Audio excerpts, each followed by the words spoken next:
স্বজনরা জানায়, গত ২১শে আগস্ট রায়গঞ্জের ব্রহ্মগাছা গ্রামের বাড়িতে সকালের নাস্তা শেষে খেলতে বের হয় পল্লব। এরপর তাকে আর খুঁজে পাওয়া যাচ্ছিল না। ঘটনার পরদিন পল্লবের বাবা পলান চক্রবর্তী ইমাম রবিউল ইসলামকে অভিযুক্ত করে রায়গঞ্জ থানায় মামলা দায়ের করলে জিজ্ঞাসাবাদের জন্য তাকে আটক করে পুলিশ।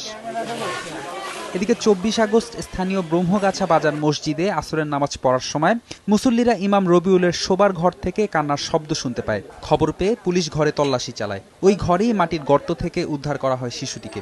এই ঘরের মেঝেতেই আপনার ওই পল্লবকে ওই হুজুর এখানে গর্ত করে মাটিতে রেখেছিল ৩ দিন। তার উপরে চড়াট পাইরে মাটির বস্তা চাপা দিয়ে রাখা হয়। আমাদের কাছে কোনো টাকা পয়সা চাই নাই, তবে একদিন আমার সাথে একটু কথা কাটাকাটি হয়েছিল, তারপরে এই ৭ দিন পরই এই ঘটনা ঘটে গেছে।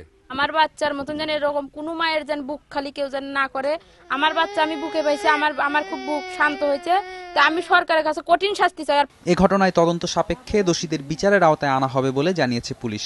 সে ইমামতি করে, সেই ক্ষেত্রে তার একটা প্রতিহিংসা থাকতে পারে। তদন্ত শেষে যথাযথ ব্যবস্থা নেব এবং এই হুজুর সহ যদি আরো কেউ জড়িত থাকে তাদের আইনে আমলে নিয়ে এসে উপযুক্ত আইনি ব্যবস্থা।